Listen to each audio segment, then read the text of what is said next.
আসসালামু আলাইকুম। আজকে আমাদের জাভাস্ক্রিপ্টের 5 নম্বর প্রজেক্টের মধ্যে আমরা যে জিনিসটা আজকে শিখব সেটা হলো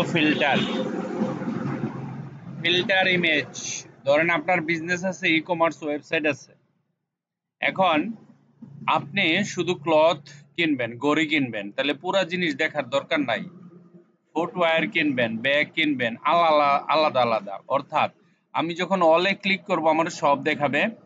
যখন শুধু কাপড় কিনবো তাহলে কাপড়ের ঘরে ক্লিক করলে শুধু কাপড়গুলো দেখাবে। আর ঘড়ির ঘরে ক্লিক করলে ওয়াচ ঘড়ি, এখানে ক্লিক করলে ঘড়িটা দেখাবে। ফুটওয়্যার এখানে মনে করেন মানে ফুটওয়্যার মানে জুতা এখানে। আর যদি ব্যাগে ক্লিক করি তাহলে ব্যাগগুলি দেখাবে, ক্যাটাগরি ওয়াইজ দেখাবে। এটাকে বলা হয় ফিল্টার ইমেজ। এটা ই-কমার্স ওয়েবসাইটে লাগে। আপনি যখন এখানে ধরেন আপনি ব্যাগ কিনতে গেছেন, তো বাকি জিনিস তো দরকার নাই। বা আপনি ঘড়ি কিনতে গেছেন, খালি ঘড়িতে ক্লিক করবেন, ঘড়ি চুজ করবেন এখানে। ঠিক আছে, এই যে এরকম ইমেজ আসবে। ওকে, তো এটা জাভাস্ক্রিপ্টের কেরামতি। জাভাস্ক্রিপ্ট দিয়ে এই জিনিসটা করা হয়। এটা ই-কমার্স ওয়েবসাইটের বিশাল বড় একটা প্ল্যাটফর্ম। তো আপনি ছোটভাবে আগে শিখেন, শিখার পরে আমরা এটা করতে পারবেন, কোনো ব্যাপার না। আপনাকে কি করতে হবে? ইন্ডেক্সে গিয়ে একদম সিম্পল ইন্ডেক্সে যাবেন। আমরা ধরেন ইন্ডেক্সে গেলাম। না, এটা না, আমাদের ইন্ডেক্স আছে কোথায়? আর এইগুলি না, দাঁড়ান আমি ডিলিট করি। এই যে দেখেন, এখানে সর্বপ্রথম ইমেজ নেবেন। ইমেজ 1 2 3 4 5 6 7 8 9। এই ইমেজগুলো অ্যারে আকারে পাঠাবো। অ্যারে অ্যারে অ্যারে অ্যারে বানাবো।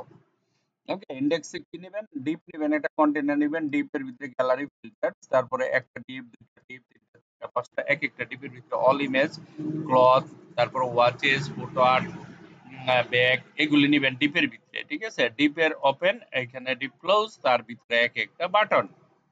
ওকে, তারপরে ডিপ নেবেন, আইডি নেবেন, gallery images selector, deep classes gallery items, একটা ইমেজ নিতে হবে, দ্যাটস ইট। আর স্ক্রিপ্ট দিবেন। ওকে, এখন আসি জাভাস্ক্রিপ্টে। আর এখানে যেটা কি বলে স্টাইল ডট, এটা নিজেরা করে নেবেন। ঠিক আছে, না করলেও চলবে, সমস্যা নেই। আসল জিনিস হলো আমার জাভাস্ক্রিপ্ট। দেখেন এখানে আমরা শিখছি অ্যারে। অ্যারে তো এমনি আমরা লিখতে পারি, ইমেজ এইভাবে কমা কমা দিয়ে দিয়ে লিখলাম। এটা একটা অ্যারে, এটা একটা, এটা একটা, এটা একটা। ঠিক আছে, এখানে ইমেজগুলি আছে বিভিন্ন, অল ইমেজ, ঘড়ি, কাপড়। হ্যাঁ, যারা যারা অ্যারে জানেন তারা তো এটা বুঝেই গেছেন এইভাবে লেখা যায়, এবং এটা অ্যারে আকারে সাজানো হয়েছে। যখন আমি অল ইমেজে ক্লিক করবে অল আসবে, ঘড়িতে ক্লিক করলে ঘড়ি আসবে, এরকম আর কি। এটা অ্যারে। গেট ফিল্টার ভ্যালু, ভ্যালুটা নিয়ে আসবেন। ভ্যালু নিয়ে আসতে আমরা জানি কোয়েরি সিলেক্টর ইউজ করতে হয়। Document dot query selector all. ঠিক আছে, dot filter item, dot filter item এদিক যা আছে না, এই যে ডট ফিল্টার ক্লাস নিছি সেই জন্য dot filter item simple. Dot for each element, তারপরে এলিমেন্টস ইন্ডেক্স ইকুয়াল, হ্যাঁ, greater than second bracket element dot add element listener click function, হ্যাঁ, ইকুয়াল। এটা এটা কিন্তু অ্যারের চিহ্ন। হ্যাঁ, এটা অ্যারে। আমরা এটা অ্যারে এইভাবে লিখলে সেকেন্ড ব্র্যাকেট দেওয়া যায়, এটা আমরা শিখব। Console dot block if element box, এটা ইফ এর ফর্মুলা। ইফ এর ফর্মুলা দেওয়ার পরে function to the solve filter selected. হ্যাঁ, এখানে ফিল্টারের এই যে এটুক থেকে ফিল্টার বানানো হয়েছে এটা দিয়া। ঠিক আছে, আপনি রিডিং করলে বুঝতে পারবেন, একেবারে সহজ জিনিসটা। তারপরে function to show all image, all image দেখার জন্য এটা। তারপরে বাকিগুলি আলাদা আলাদা দেখাবে। ঠিক আছে, এটুকু হলো আপনার। তারপর window dot onload show all image দেখাই দিবেন। এটুকু করার পরে আমরা রাইট ক্লিক করে যখন এখানে যাব, যাওয়ার পরে দেখেন আমরা ইমেজগুলি পাচ্ছি। এখন ক্লথ যদি ক্লিক করি ক্লথের ইমেজ আসবে। ওয়াচে ক্লিক করলে ওয়াচ, ফুটের ইয়াস করলে ফুট, ব্যাক চাইলে বেশ, অলে ক্লিক করলে অল। দেখেন, তো এই ইমেজগুলি আমরা কি করতে পারি? ক্যাটাগরি ওয়াইজ সেপারেট করতে পারি। এটা তো অল পেজ থাকবে, তাই না? তো আপনাকে তো মার্কেটিং করতে গেলে কাস্টমারকে একসাথে সব দেখালে তো বুঝবে না। তো আপনাকে ক্লথে ক্লিক করবেন, আপনি ক্লথ আসবে। ওয়াচ ক্লিক করবেন, ওয়াচ আসবে।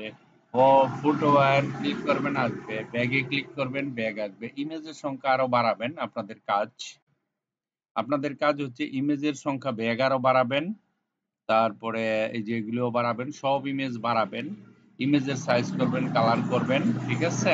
তারপর ইমেজগুলো কিভাবে নিয়ে আসছে সেটাও কমপ্লিট করবেন। ওকে, আশা করি না পারার মতো তেমন কিছু না, সবটাই পারবেন। একেবারে সহজ একটা জিনিস, আমি কোড দিয়ে দিব আপনাকে, no problem. So thank you very much. তো আমরা কোডগুলো কিভাবে লিখতে পারি, ধরেন এখানে গেলাম, আমি প্রথম এখানে গিয়ে কন্ট্রোল এ দিয়ে সিলেক্ট করলাম, কন্ট্রোল সি দিয়ে আমি এখানে লিখবো index.html লেখা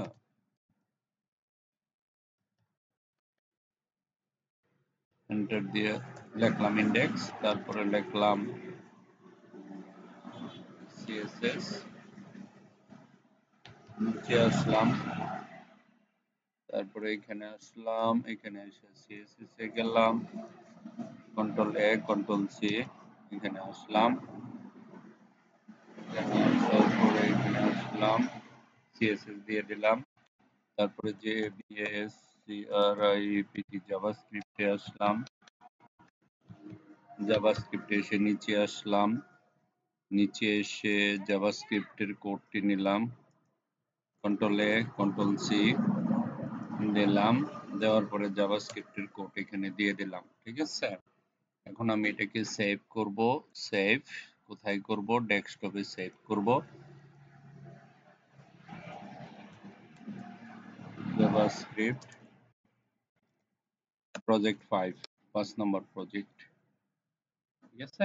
5 নম্বর প্রজেক্ট জাভাস্ক্রিপ্ট, এটা আমি সেভ করলাম। সেভ করার পরে আমাদের কোথায় যাব? আমরা এখানে গেলাম, হোয়াটসঅ্যাপে গেলাম, হোয়াটসঅ্যাপ ওপেন করে নাকি ইন্টারনেট নাই? ইন্টারনেটই তো নাই, দেখি ইন্টারনেট কানেক্ট হয়েছে মনে হয়। তাহলে হোয়াটসঅ্যাপে গেলাম, কোথায়?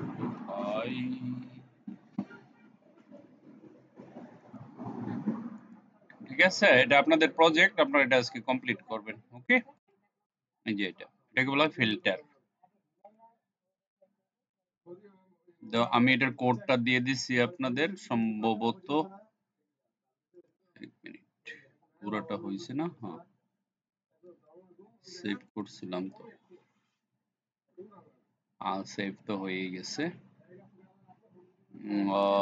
আমরা কোডটা দিয়ে দিব আপনাকে, হোয়াটসঅ্যাপ গেলাম, ডকুমেন্টে গেলাম, প্রজেক্ট 5 ডেস্কটপ, নো প্রজেক্ট 4, এটা মনে হয়। ওকে, পুরোটা এটা ডাউনলোড দিয়া কোডগুলি পেয়ে যাবেন, এজ ইট ইজ র পাবেন, একবারে ইউজ করতে পারেন, কোনো সমস্যা নেই। হ্যাঁ, যাদের ল্যাপটপে হোয়াটসঅ্যাপ আছে তারা ডাইরেক্ট ইউজ করতে পারবেন, কোনো সমস্যা নেই। আর আমরা ভিডিওটা এখন তো সেভ করব, আমাকে স্টপ করতে